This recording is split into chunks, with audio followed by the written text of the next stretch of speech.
Thank you for coming by Tori Magoo 44. Today is the 2nd of July, 2013. It is a monumental day for many of us. A woman named Laura DiCrescenzo has been fighting the Church of Scientology, trying to get her folders back, where she's been through a lot. And at, I think, the age 14, she was ordered to get an abortion. And so today, the church, they lost. They lost the fight. They were trying to say, no, this is our property. We own it. She can't have them back. And today, unless there's some shenanigans, as Tony Ortega said at their last minute things, which they are known to do. I'm going to put the whole link right in here, and you can read it about it.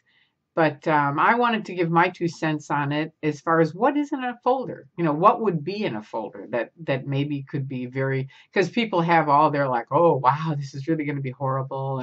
And I just wanted to give you a few different possibilities from having been an auditor, which is one of their counselors, and also being a pre-clear and an OT, somebody who audited myself, other people audited me, and I audited other people. And I also checked other people. So I've had a lot of experience in this area. In their folders, first of all, around the Wallersheim trial, which was in the 80s, they came up with of making everyone be ordained, every auditor be ordained a minister, and thus they could put on the folders priest penitence privilege, which we all thought was really bogus because we weren't priests. But they explained, that it was basically a legal action, so that the courts, just as today, could never look at their folders and find out what's in them. So they lost that today, and we'll see what's on it. Now, a couple of things that I've told you in the past, but I don't know if everybody's seen them. As a sec checker at Flag, I was handed some folders, and your auditing they write down everything. It's kept in a folder. And as you audit someone else, they hand you the folder. You're supposed to study it, and then you deliver what they say to do. So the people that I was checking were executives at Flag. And literally, they had done what they call vetting, where they had cut out bad things they had done. So it would be like, Joe went to, and there'd be this big hole. And then there was another big hole. And you're like, wow, what is this? And it had started before I got to the cutout things with just blacked out stuff. And then, because I guess I didn't complain about it or anything, I mean, I did ask about it, and they said, well, it's just for security reasons. And, that's how Scientology is. It's just sort of like, don't ask, don't tell. That's just stuff that goes on, in higher levels that you don't normally see. And you're sort of like, oh, okay. So there was that, and that's a chance that they could try to vet these things from Laura's folders. But she has said, she's made a list of everything that she remembers that she spoke about. And I'm sure when they were trying to make her get an abortion, some of her auditing would be about the loss and the upset of this kind of a thing. Probably she didn't want to, or she was afraid to, or how painful it was, or whatever, but it would be different things and processes to try to get her through that, right? I can give you my own that I know happened on OT7. I was on OT7 from day one. It didn't work for me.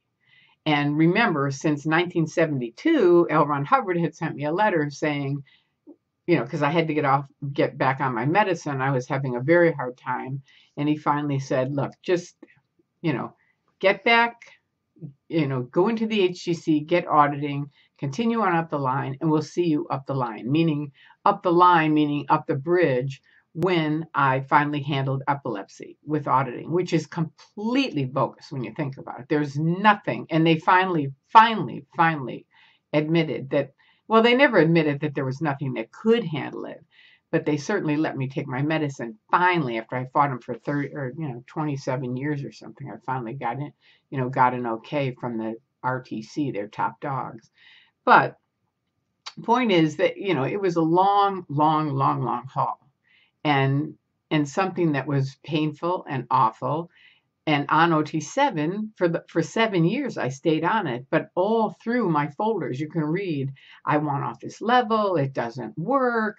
I'm not happy. I'm trying to audit out something that L. Ron Hubbard said you will not have case gain or gains in auditing if you're trying to handle a hidden standard. And handling epilepsy is a hidden standard.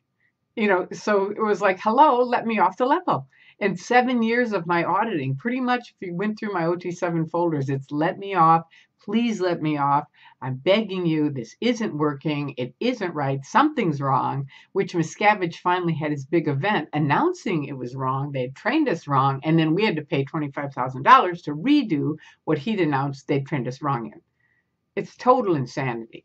So in her folders, it could be anything from upsets to pain to, them trying to manipulate her or make her feel, you're not really supposed to evaluate or invalidate the pre-clear, but you can certainly guide them, right? And it would be her saying over and over, probably, how she feels about certain things. And you're going to get to see what actually happens in that. Some of it's the processes being run. Much of it is what the person is saying and how they feel. And then they also have the metering reads, which is whether it's something that really matters to a person or not, and different things. That's not going to be, I don't think, that much significance to the public or the attorneys, but what she says will. And this is a big day. Now, an interesting thing, excuse me, I'm sorry.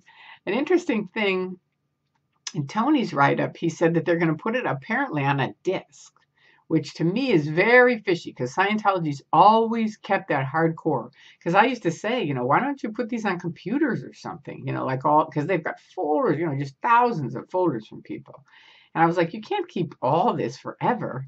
So why don't you put it on discs? And at the time, they were like, no, we'll never do that. We'll always have our hard copies. Now, do they still always have the hard copies? I don't know. But the fact that they're sending a disc is a little suspect for me. We'll see what happens, but it's a good day either way that they're having to cough up 18,000 pages of Laura's auditing.